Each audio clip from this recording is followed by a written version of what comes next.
رات کا اندھیرا ایران کے قدیم شہر پر چھا چکا تھا۔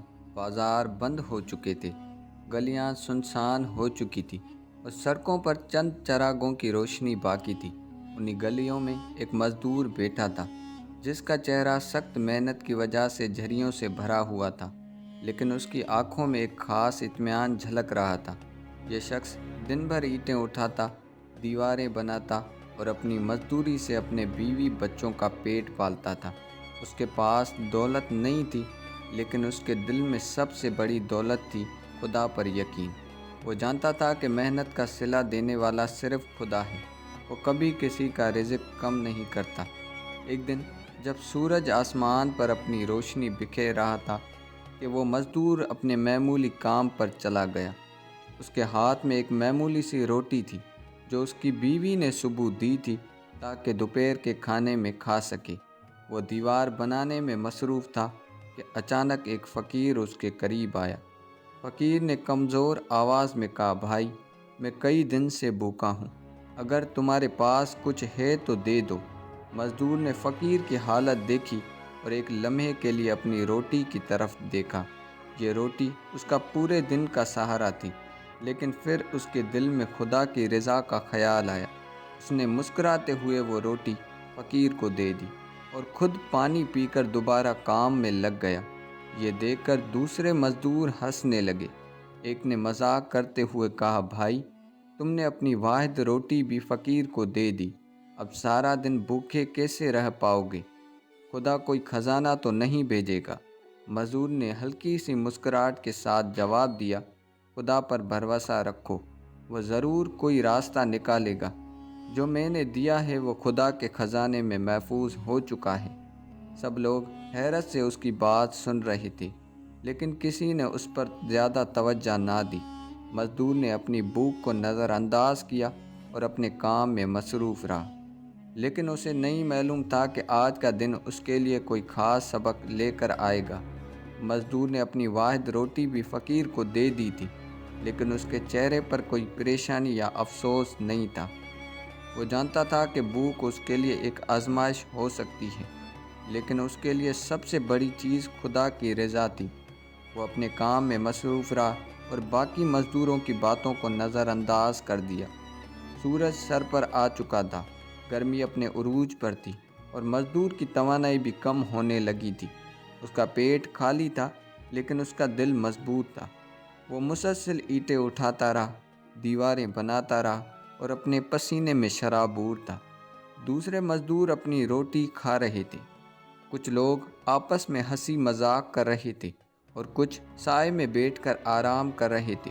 ایک ساتھی مزدور جو اسے کافی عرصے سے جانتا تھا اس کے پاس آیا اور کہا، بھائی، تم واقعی ہی عجیب آدمی ہو، مجھے حیرت ہے کہ تم نے وہ روٹی بھی فقیر کو دے دی، لیکن پھر بھی سکون میں ہو، آخر تمہیں بھوک نہیں لگ رہی؟ مزدور نے مسکراتے ہوئے جواب دیا، بھوک تو لگی ہے، لیکن مجھے خدا پر یقین ہے کہ وہ میرا بندوبست ضرور کرے گا، مجھے بس اس کے فیصلے کا انتظار ہے۔ یہ سن کر مزدور نے حیرانی سے سر ہلایا اور اپنے حصے کی روٹی کھانے میں مصروف ہو گیا، لیکن مزدور اپنے یقین پر قائم رہا۔ کچھ دیر بعد ایک امیر آدمی گھوڑے پر سوار آ کر گزرا۔ وہ ایک بڑا تاجر تھا جو اس علاقے میں زمین کی خرید و فروخت کرتا تھا۔ اس کے ساتھ چند نوکر بھی تھے جو اس کے لیے مختلف جگہوں کا معائنہ رکھتے تھے۔ امیر نے کام کرتے ہوئے مزدور کو دیکھا اور ایک لمحے کے لیے اس کی نظر اس مزدور پر رک گئی جس کے چہرے پر تھکن کے باوجود بھی سکون تھا۔ امیر نے اپنے نوکر کو بلایا اور کہا، ان مزدوروں سے کہو کہ ہمیں ایک خاص کام کے لیے محنتی اور ایماندار آدمی چاہیے جو سب سے بہتر ہو، اسے ہمارے ساتھ بھیج دو۔ نوکروں مزدوروں کے پاس گیا اور اس نے اعلان کیا کہ امیر صاحب کو ایک ایماندار مزدور کی ضرورت ہے، جو سب سے زیادہ محنتی اور قابل اعتماد ہوگا اسے فوراً بلایا جائے، معاوضہ بھی عام مزدوروں سے زیادہ ہوگا۔ یہ سنتے ہی سب مزدور ایک دوسرے کی طرف دیکھنے لگے، ہر کوئی اپنی تعریف خود کرنے لگا، لیکن وہ مزدور خاموش رہا۔ وہ جانتا تھا کہ انسان کو اپنی تعریف خود نہیں کرنی چاہیے، بلکہ اس کے اعمال خود اس کے لیے بولتے ہیں۔ رئیس کا نوکر خود آگے بڑھا اور مزدور کے کام کا جائزہ لینے لگا۔ اس کی نظر اس مزدور پر پڑی جو مسلسل کام کر رہا تھا، بغیر کسی شکایت کے، بغیر کسی توقف کے۔ وہ پسینے میں بھگا ہوا تھا، لیکن اس کے ہاتھ رکنے کا نام ہی نہیں لے رہی تھی۔ نوکر نے رئیس سے جا کر کہا، جناب، وہ شخص جو نیلی قمیص میں ہے، مجھے لگتا ہے کہ وہ سب سے زیادہ محنتی اور ایماندار ہے۔ وہ خاموشی سے کام میں مصروف ہے اور اس نے آج تک کوئی شکایت نہیں کی۔ یہ سن کر رئیس نے اپنے پاس بلانے کا حکم دیا۔ مزدور کو بلایا گیا اور جب وہ رئیس کے سامنے پہنچا تو رئیس نے اسے غور سے دیکھا اور کہا، تمہاری محنت اور ایمانداری کی تعریف کی گئی ہے۔ اگر تم چاہو تو میں تمہیں اپنے کام میں شامل کر سکتا ہوں۔ معاوضہ بھی عام مزدوروں سے زیادہ ہوگا اور تمہیں بہتر موقع بھی ملیں گے۔ یہ سن کر مزدور حیران رہ گیا۔ وہ جو چند گھنٹے پہلے ایک روٹی سے بھی محروم تھا، آج اسے ایک بڑے کام کی پیشکش ہو رہی تھی۔ اس نے آسمان کی طرف دیکھا اور دل میں کہا، اے خدا، تیرا شکر ہے کہ تو نے میری محنت کا صلہ دیا ہے۔ مزدور رئیس کے سامنے کھڑا تھا اور اس کے دل میں خوشی اور حیرت اور شکر گزاری کے جذبات ایک ساتھ تھے۔ وہ جو چند لمحے پہلے ایک روٹی کے لیے محتاج تھا، آج اسے ایک بڑے رئیس کے جانب سے عزت اور اچھے معاوضے کے ساتھ کام کی پیشکش ہوئی۔ رئیس نے دوبارہ مسکراتے ہوئے کہا، اگر تمہیں میرا کام سمجھ میں آ گیا تو آج سے آپ کی زندگی بدل سکتی ہے۔ مزدور نے نظریں جھکائی اور عاجزی سے جواب دیا، جناب، میں صرف ایک عام مزدور ہوں۔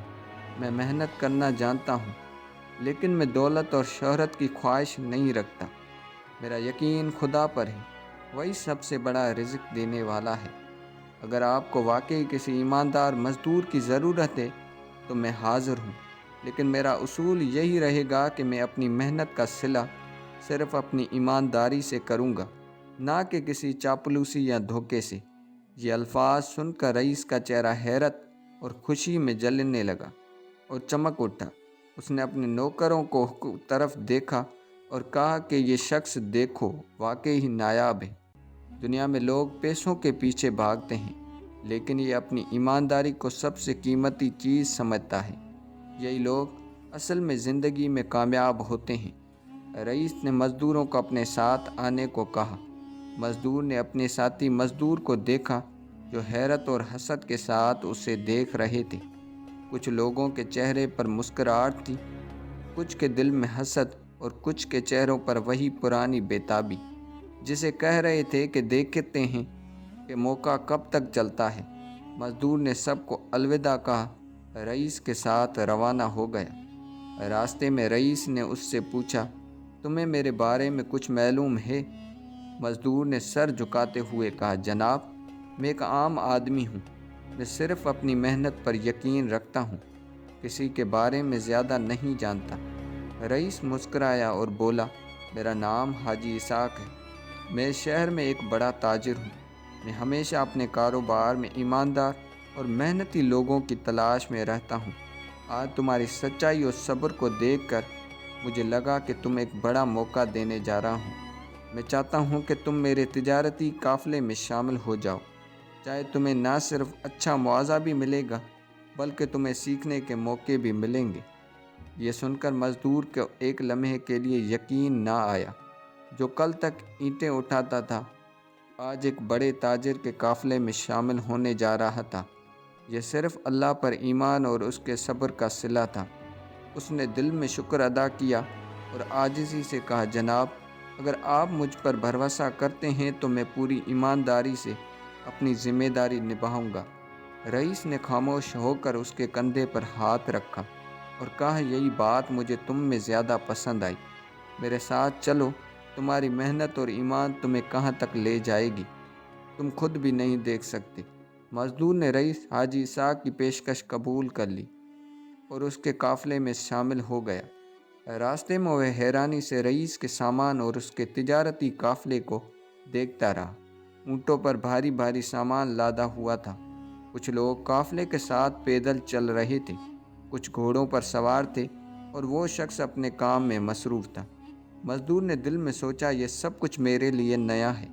میں تو ہمیشہ اینٹیں اٹھاتا تھا، مگر آج مجھے ایک ایسے سفر پر بھیجا جا رہا ہے جس کے بارے میں نے کبھی نہیں سوچا۔ قافلے کے ایک معزز تاجر جو رئیس کے خاص ملازمین میں شامل ہوتے تھے، مزدور کے قریب آیا اور کہا، بھائی تم بہت خوش قسمت ہو، رئیس نے تمہیں ساتھ شامل کیا ہے۔ یہاں کام آسان نہیں، لیکن اگر تم ایمانداری اور محنتی ہو تو بہت آگے جا سکتے ہو۔ مزدور نے عاجزی سے سر جھکایا اور کہا کہ میں صرف اپنی محنت پر یقین رکھتا ہوں، جو بھی ذمہ داری ملے گی میں اسے پورا کر کے رہوں گا۔ قافلہ چلتا رہا اور جلد ہی وہ شہر کے سرحد کے قریب پہنچ گیا۔ رئیس حاجی اسحاق نے اپنے قافلے کو ایک بڑے سراہے کے قریب رکنے کا حکم دیا تاکہ لوگ کچھ دیر آرام کر سکیں اور تازہ دم ہو کر آگے بڑھ سکیں۔ مزدور نے فوراً موقع کا فائدہ اٹھایا اور رئیس کے گھوڑے کے قریب جا کر اس کی دیکھ بھال کرنے لگا۔ میں مصروف ہو گیا۔ یہ دیکھ کر رئیس نے اپنے ساتھیوں سے کہا، دیکھو یہی وہ خوبی ہے جو مجھے اس شخص میں پسند آئی۔ اسے کسی نے نہیں کہا کہ وہ میرے گھوڑا سنبھالے، مگر پھر بھی یہ کام کر رہا ہے کیونکہ یہ ذمہ داری کو سمجھتا ہے۔ سرائے کے مالک نے رئیس کو دیکھ کر خوش ہو کر کہا، حاجی صاحب، اب کے قافلے کی آمد ہماری برکت لاتی ہے، بتائیں کہ اب آپ کے لیے کیا خدمت کر سکتا ہوں۔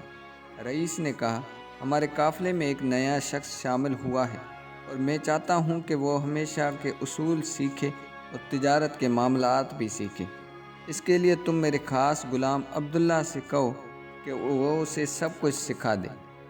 سرائے کا مالک مسکرایا اور بولا، بہت اچھا فیصلہ حاجی صاحب، عبداللہ ایک سمجھدار اور تجربہ کار آدمی ہے، وہ اس نوجوان کو ضرور اچھی طرح سکھائے گا۔ اگلے دن صبح عبداللہ نے مزدور کو بلایا اور کہا، دوست تم اب صرف ایک مزدور نہیں رہے بلکہ ایک تاجر بننے جا رہے ہو۔ تجارت میں محنت کے ساتھ ساتھ عقل اور سمجھداری بھی ضروری ہوتی ہے۔ اگر تم نے سیکھ لیا کہ کیسے سودے کیے جاتے ہیں تو تمہاری قسمت بدل سکتی ہے۔ مزدور نے عاجزی سے کہا، مجھے کچھ نہیں آتا، لیکن میں ہر بات کو غور سے سنوں گا اور دل لگا کر سیکھوں گا۔ عبداللہ نے قافلے کے مختلف تجارتی معاملے اسے دکھائے اور اسے بتایا کہ لوگ خرید و فروخت کیسے کرتے ہیں، قیمتی کیسے لگاتے ہیں اور ایک تاجر کو ایمانداری اور عقل دونوں کا استعمال کیسے کرنا چاہیے۔ مزدور نے ہر چیز کو غور سے سنا اور سمجھا اور وہ جلد ہی سیکھنے میں ماہر ہونے لگا۔ چند دن کے بعد رئیس نے اسے بلایا اور کہا، بیٹا اب وقت آ گیا ہے کہ تم خود کو ایک سوداگر ثابت کر کے دکھاؤ۔ تم تجارت میں کتنے ماہر ہو چکے ہو۔ یہ ایک بڑا موقع تھا۔ مزدور جو کل تک صرف اینٹیں اٹھاتا تھا، آج ایک تاجر کے طور پر پہلا قدم رکھنے والا تھا۔ مزدور کے لیے یہ ایک بڑا موقع تھا۔ کل تک وہ ایک عام مزدور تھا جو اینٹیں اٹھاتا تھا اور اپنی روزی کماتا تھا، مگر آج اسے رئیس حاجی اسحاق کی جانب سے ایک تاجر کے طور پر پہلا سودا کرنے کا موقع مل رہا تھا، اور اس کے دل میں ایک عجیب سی بے چینی اور جوش تھا۔ وہ جانتا تھا کہ یہ سودا صرف ایک کاروبار کا حصہ نہیں بلکہ اس کے لیے امتحان بھی تھا۔ وہ واقعی ایک اچھا تاجر بن سکتا ہے یا نہیں۔ رئیس نے ایک طرف اشارہ کرتے ہوئے کہا، یہ دیکھو وہ سامنے ایک تاجر بیٹھا ہے جو قالین فروخت کر رہا ہے۔ میں چاہتا ہوں کہ تم اس سے ایک اچھا سودا کرو اور دیکھو کہ تم کتنا بہتر داؤ لگا سکتے ہو۔ مزدور نے اس بات پر سر ہلایا اور قالین فروش کے پاس پہنچا۔ دکان پر مختلف رنگوں اور نقشوں کے ساتھ نگار والے قالین ترتیب سے لگائے ہوئے تھے۔ دکان ایک لمبے قد کا آدمی بیٹھا ہوا تھا جس کی داڑھی پر چاندنی جھلک رہی تھی۔ اس نے مسکراتے ہوئے مزدور کو خوش آمدید کہا، آؤ بھائی، کون سا قالین پسند کرو گے؟ میرے پاس ہر طرح کے قالین موجود ہیں، بہترین کوالٹی کے اور بہترین قیمت میں۔ مزدور نے مختلف قالین کو غور سے دیکھا اور ایک سادہ مگر خوبصورت قالین کی طرف اشارہ کرتے ہوئے کہا کہ یہ قالین کیسا ہے؟ دکاندار بولا، یہ بہترین اون کا بنا ہوا ہے، ہاتھ کی کڑھائی اور قیمت ہے 5 اشرفیہ۔ مزدور نے اپنی جیب میں بڑی اشرفیوں کو چھوا، پھر سوچنے لگا کہ اسے کیسا سودا کرنا چاہیے۔ تجارت میں اچھی قیمت لینا بھی ایک ہنر ہے، اور رئیس نے اسے 3 اشرفیاں دے کر بھیجا تھا، اور اس نے اس سے نرمی سے کہا 5 اشرفیاں بہت ہیں، میں نے بازار میں اسی طرح کے قالین 300 اشرفیوں میں خریدے ہیں۔ دکاندار نے مسکرا کر کہا بھائی، تم نئے معلوم ہوتے ہو مگر سودا بازی میں تیز ہو۔ اچھا، میں 4 اشرفیوں میں دے سکتا ہوں، اس سے کم نہیں۔ مزدور نے رئیس کی باتوں کو یاد کرتے ہوئے کہا میرے پاس صرف 3 اشرفیاں ہیں، اگر تم واقعی اچھے تاجر ہو تو میں معلوم ہوگا کہ ایک ایماندار گاہک کو کم قیمت میں بھی اچھی چیز دینی چاہیے۔ یہ سن کر دکاندار نے حیرت سے مزدور کی طرف دیکھا، پھر ایک لمحے کے لیے بعد میں ہنستے ہوئے بولا شاباش بیٹا، تم نے اپنی بات بڑے اچھے انداز میں کہی۔ تم جیسے ایماندار اور سمجھدار گاہک کے لیے میں یہ قالین 3 اشرفیوں میں دینے کے لیے تیار ہوں۔ مزدور نے شکریہ ادا کیا، قالین اٹھایا اور رئیس کے پاس واپس جا پہنچا۔ رئیس نے جب سنا کہ مزدور نے کامیابی سے سودا کر لیا تو اس کے چہرے پر ایک فخر کی مسکراہٹ آ گئی۔ شاباش بیٹا، تم نے نہ صرف اچھی قیمت پر سودا کیا بلکہ ایمانداری کے ساتھ اپنا معاملہ بھی نبھایا۔ یہی وہ خوبی ہے جو ایک تاجر کو عظیم تاجر بناتی ہے۔ یہ جملہ سن کر مزدور کے دل میں خوشی کی لہر دوڑ گئی۔ اسے اب یقین ہونے لگا کہ اس کی محنت اور ایمان واقعی اسے بہترین انسان، کامیاب تاجر بنا سکتی ہے۔ رئیس نے اس کے کندھے پر ہاتھ رکھا اور کہا اب تم میرے قافلے کا اہم حصہ ہو۔ تمہارے لیے میں نے ایک اور ذمہ داری رکھی ہے جو تمہاری صلاحیت کو مزید نکھارے گی۔ وقت گزرتا گیا اور مزدور اب صرف ایک عام مزدور نہیں رہا، اس نے تجارتی کے اصول بھی سیکھ لیے، اور رئیس حاجی اسحاق کی رہنمائی میں وہ بااعتماد تاجر بنتا جا رہا تھا۔ رئیس نے اسے مزید بڑی ذمہ داریاں دینی شروع کر دی۔ اب وہ قافلے کے انتظار میں ہی شامل تھا۔ ایک دن رئیس نے اسے اپنے پاس بلایا اور کہا بیٹا، میں تمہاری ایمانداری اور محنت سے بہت خوش ہوں۔ تم نے ہر کام دیانتداری سے کیا ہے اور یہ ثابت کر بھی دیا ہے کہ تم نہ صرف ایک مزدور ہو بلکہ ایک ذہین تاجر بھی بن سکتے ہو۔ اب وقت آ گیا ہے کہ تم اپنی شناخت میں بتاؤ۔ میں چاہتا ہوں کہ تم میرے اگلے تجارتی قافلے کی قیادت کرو۔ یہ سن کر مزدور حیران رہ گئے، لیکن حاجی صاحب، میں تو بس ایک عام آدمی ہوں، میں نے کبھی اتنا بڑا کام نہیں کیا۔ رئیس نے مسکرا کر کہا ہر کامیابی انسان میں کبھی نہ کبھی شروع ہو جاتی ہے۔ کبھی کبھی اصل فرق ایماندار، محنت اور صبر سے ہوتا ہے، اور یہ تینوں خوبیاں تم میں موجود ہیں۔ مزدور نے رئیس کی بات دل سے قبول کی اور قافلے کی قیادت سنبھالنے کے لیے تیار ہو گیا۔ یہ سفر بہت اہم تھا کیونکہ اس میں قیمتی سامان کا لین دین ہونا تھا۔ قافلہ روانہ ہوا اور مزدور نے ہر چیز کا خیال رکھا۔ اس نے ہر معاملے میں ایمانداری کو ترجیح دی، اور جب بازار میں اشیاء کی قیمتوں میں بحث ہوئی تو اس نے بڑی ہوشیاری سے بہترین سودے کیے۔ تجارت کے دوران کچھ دھوکہ باز تاجر نے اس سے غلط معنی میں کرنے کی کوشش کی، لیکن اس کی ایمانداری اور سمجھداری نے ان کے ارادوں کو ناکام بنایا۔ وہ ہر موقع پر رئیس کے سکھائے ہوئے اصولوں پر قائم رہا، اور یوں اس سفر میں قافلے کو بہت زیادہ منافع ہوا۔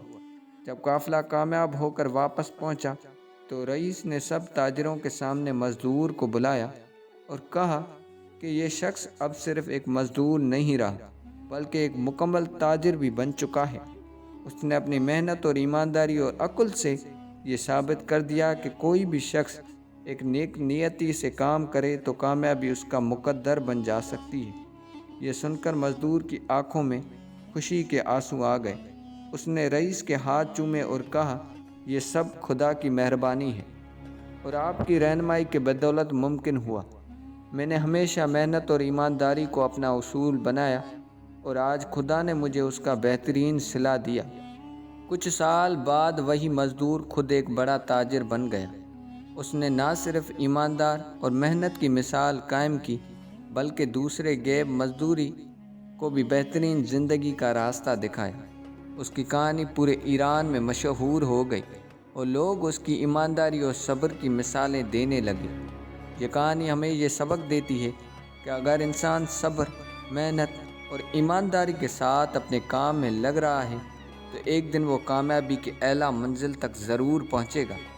اللہ پر یقین اور نیک نیتی ہمیشہ کامیابی کے دروازے کھولتی ہیں۔ اگر آپ کو یہ کہانی پسند آئی تو برائے کرم ویڈیو کو لائک کریں اور شیئر کریں تاکہ مزید لوگ بھی اس سبق آموز کہانی سے فائدہ اٹھا سکیں، اور ہمارے چینل کو سبسکرائب کرنا نہ بھولیں تو آپ کو مزید ایسی دلچسپ اور سبق آموز کہانیاں سننے کو ملے۔